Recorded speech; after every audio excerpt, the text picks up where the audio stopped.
Kim had always believed in love, but she didn't think it could come twice.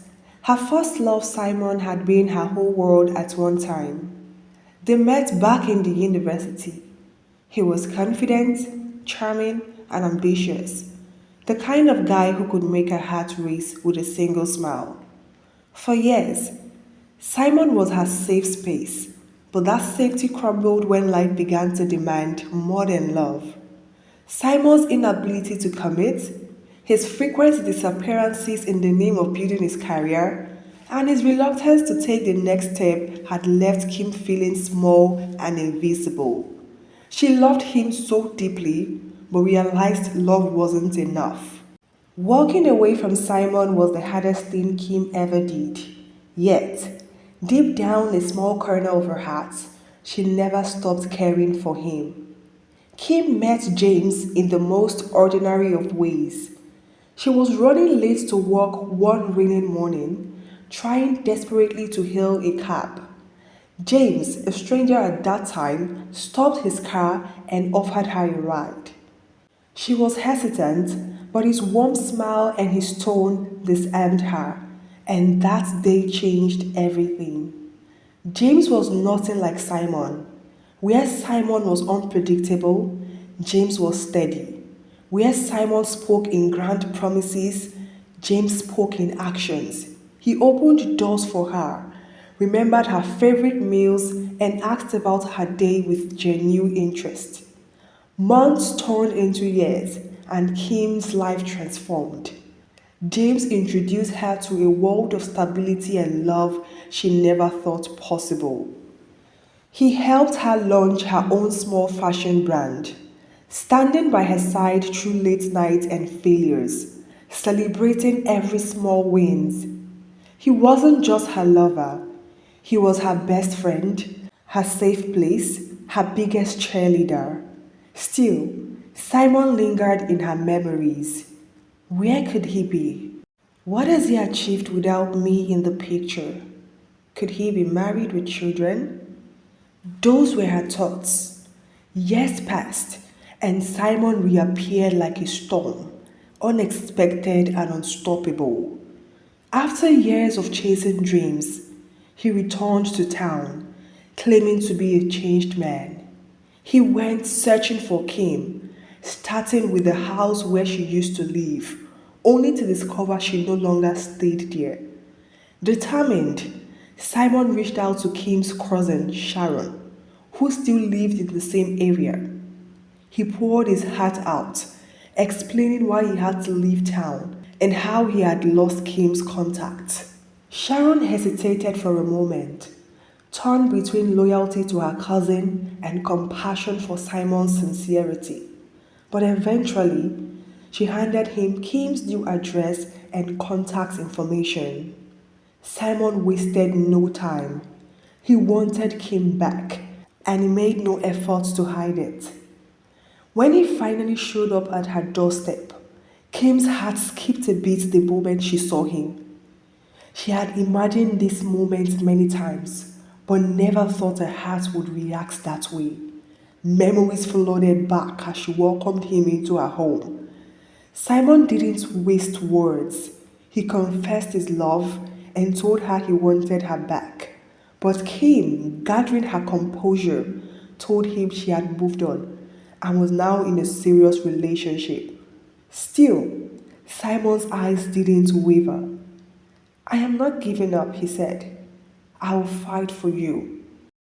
After he left, Kim stood frozen in her living room, her heart racing. She couldn't believe how much Simon had changed.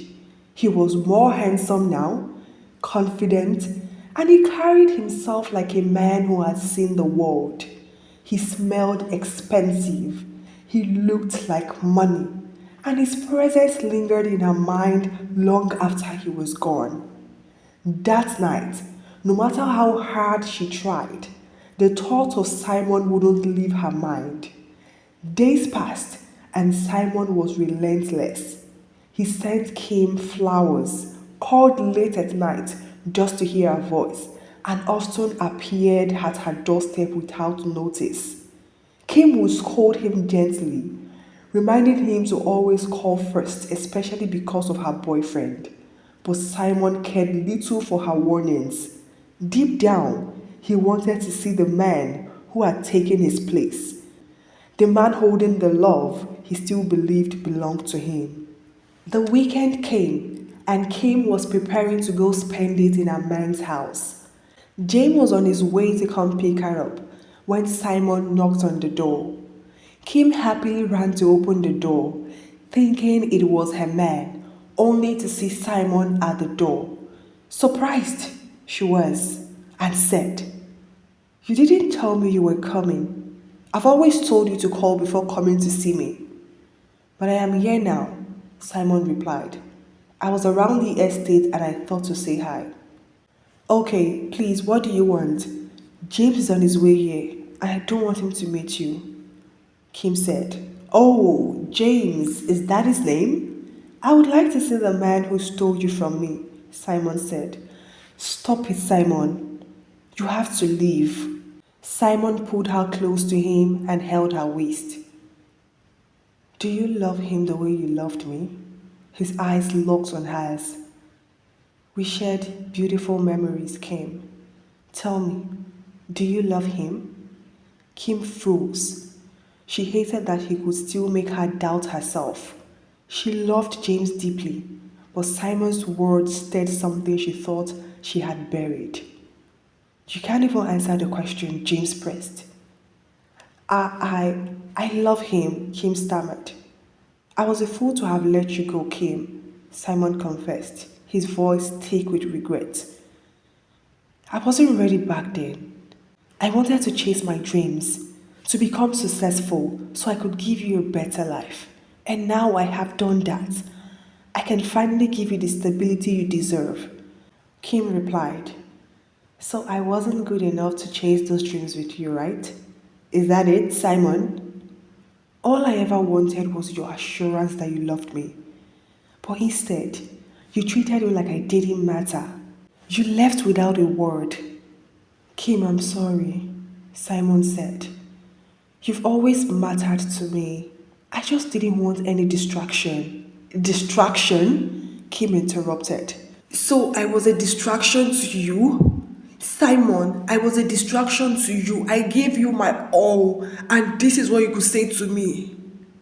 "Well, it doesn't matter anymore. What matters now is that we are done. Please leave my house. Leave my house this minute." Simon left the house with a heavy heart, the weight of regret pressing down on him.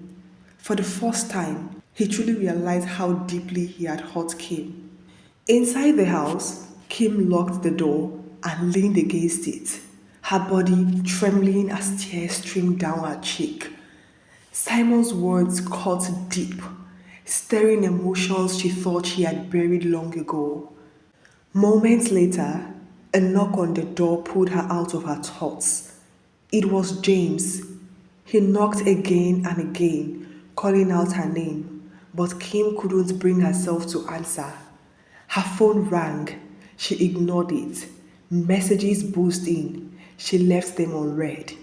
She couldn't let James see her like this. Not now. Not while she was still shaking. "I told her I was on my way. Where could she have gone?" James murmured to himself. Concern ached across his face. He kept knocking, his worry growing with each passing minute. Hours passed, and just as he was about to leave, the door opened. Kim stood there, dressed and ready to step out. James blinked in surprise. "Babe, I've been here for hours knocking. Are you okay? Have you been sleeping?" "I'm sorry, I feel sick," Kim replied softly, avoiding his eyes. "Oh, my dear, so sorry. You should have told me." James immediately wrapped his arms around her. "Let's go to the hospital." But Kim shook her head. She didn't want to go, didn't want questions she couldn't answer. "No, I don't want to go. I'll be fine." James didn't push further. He wasn't offended. Instead, he remained patient and tender, the same way he had been since they met. His gentleness, his quiet strength, those were the things that made Kim fall for him. He drove home, his hands occasionally brushing hers, his eyes stealing glances at her every chance he got. He wanted to be sure she's fine. His love for her was evident in every gesture. That weekend, James made it his mission to care for her. He cooked her favorite meals, cleaned the house, washed the dishes, and even ran her bath. He poured all his love into making her feel safe and cherished. If only he knew the cause of her sickness wasn't illness but her ex. Simon called her almost every hour, but she didn't pick. Even when James asks, she picks and hear what the person has to say. She would say, "It's not important." She knew she had to change her password before James would go through her phone and see messages Simon had been sending her. The weekend was over and Kim had to return to her house to prepare for work. James called at intervals to check up on her. Simon kept calling and showing up at Kim's house, but she ignored him every time. She thought avoiding him would make him go away, but he was persistent. One morning, he showed up at her boutique, pleading for just a moment of her time. But Kim was frustrated and overwhelmed with work. "I'm not in the mood to talk now, Simon. I'll call you later this evening." And she finally fulfilled her promise. That evening, they finally met. What was meant to be a single conversation turned into another and another and another secret meeting that Kim justified to herself as seeking closure, not betrayal. But deep down, she knew she was treading dangerous grounds. Soon after, their relationship began to suffer. She started ignoring his calls, cutting their calls short whenever she did answer, replying to his text late, giving flimsy excuses for why she couldn't spend the weekend with him. James noticed everything: the new password on her phone, the excuses, the growing distance between them. He wasn't blind, he was disturbed. He loved her so much to think of losing her. Whenever they were together, James couldn't ignore Kim's sudden mood swings. She laughed less, her smiles felt forced, and her mind always seemed elsewhere. One evening, he decided he couldn't keep pretending everything was fine. James, a gentle soul and a soft talker, knew how to reach her heart. He spoke softly to her, his words breaking through the walls she had built. "Babe, you've been distant lately. You hardly have time for us, and when you do, I don't feel your presence. Talk to me. What's the problem? What's eating you up? You're hardly like this." His voice carried so much love that it pierced her soul. Kim felt her chest tighten. She knew she had been so unfair to him, and the weight of her betrayal pressed down harder. "I'm so sorry, babe. I've just been going through a lot. Business hasn't been going so well." James reached for her hands. "You can always talk to me, babe. Don't bear your burden alone. You know I will do anything for you, right?" Kim avoided his eyes, her guilt suffocating her. She couldn't bring herself to look into the eyes of the man who truly loved her so deeply, not while she was lying. That night, as she laid in his arms, her mind was restless. "It's time to end whatever this is with Simon before it destroys my relationship," she thought to herself. The days that passed, Kim and James' relationship had gone back to how it was, sweet and peaceful. Simon had not called nor texted her for weeks. She was so happy he was no longer in the picture after the text she had sent to him. One fateful day, James called his sisters. He had two elder sisters that loved him so much. He told them about his plans of proposing to Kim, and they were so happy for him. At last, the last baby of the house will finally get married. They encouraged him, knowing how much they both loved each other. James spent the week preparing for his surprise engagement to Kim. He paid a decorator to help him with the engagement, and when it was done, he decided to go pick Kim to his place for the surprise. Simon visited Kim that evening.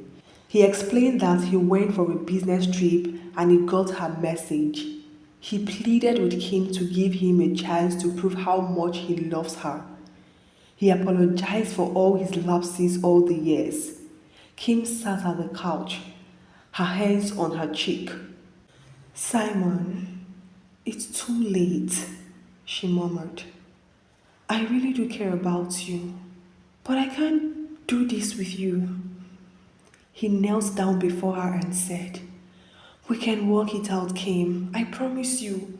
We were once in love, and you can love me again. I will treat you better than he does.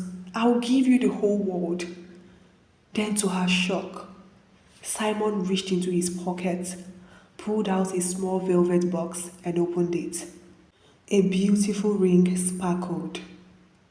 Marry me, Kim, he asked. Kim froze, her heart pounding. She stared at him in disbelief. She didn't know what to say to him, and that was when James bashed in on them. After listening to everything they had said, Kim immediately stood up from the couch, her heart trembling. Simon stood up, looking straight at his eyes. He didn't care. James couldn't believe his eyes. His heart pounding so hard. His chest ached. How long has this been going on? His voice trembled with pain. How long? Kim couldn't say a word. She was so scared. Her eyes were almost teary. It's not what you think, James, she stammered. What have I done to deserve this from you, Kim? She looked at Kim with so much pain in his eyes and disappointment written all over his face. He staggered back at a step, his heart breaking. It broke Kim's heart to see James so hurt. Simon broke the moment further. So you are the one who stole Kim away from me. James couldn't stand the both of them. He left immediately with a shattered heart. Kim screamed and pushed Simon out of her house, her heart pounding, tears streaming down her eyes. She didn't know what to do. She immediately booked a ride to James' house. James couldn't believe Kim would hurt him the way she did. The woman he wanted to spend the rest of his life with is still in love with her ex. That broke him the more. He did everything for her. Why would she go back to her ex? Tears dropped down his cheek. Different thoughts filled his mind. Didn't he do enough for her? The thought broke him even more. He drowned himself in alcohol, sat on the floor of his house, broken. Kim stormed into the surprise. She saw the proposal he had planned out for her, and James on the floor sobbing and drowned in alcohol. Her heart skipped, and she didn't even know when tears dropped down her cheek. She went on her knees and took the bottle of alcohol away from him. Alcohol is not good for you, James. Do you want to kill yourself? I am sorry. Why would you do this to me, Kim? James asked. All I did was love you. Why would you hurt me the way you did? Those words hit deep, and Kim cried and cried. She pleaded with him. I am so sorry, James. I never wanted to hurt you. You misunderstood the situation, I promise you. James couldn't say a word anymore. He cried his way to sleep, and Kim stayed with him all night.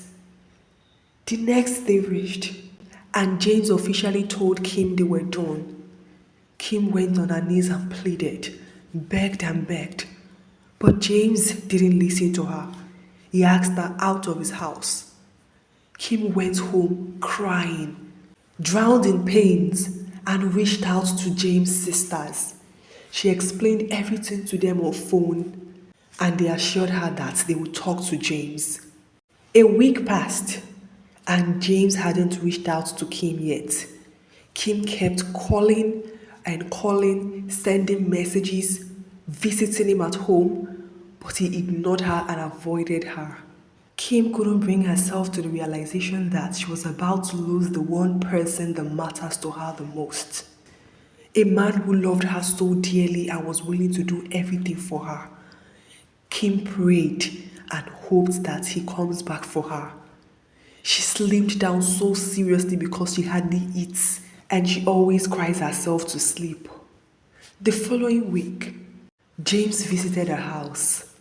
He noticed how lean she had become and how sorry she was. Without saying a word and allowing her to say a word, he wrapped his arms around her and told her he was sorry. And that moment marked a difference in their life. He went on his knees and proposed to her, and she said yes. Joy knew no bound, as the both of them were willing to do forever with each other. Simon left town, knowing Kim would never be his. And at the end, Kim learned something. She learned that love wasn't about excitement or nostalgia. It was about choosing the person who stayed and the person who loved her at her worst. And James wasn't just her lover, he was her home. Thank you so very much, guys, for watching. Hope you enjoyed the story. Please do also like, share, and subscribe to the channel. See you guys in my next video. Until then, stay splendid.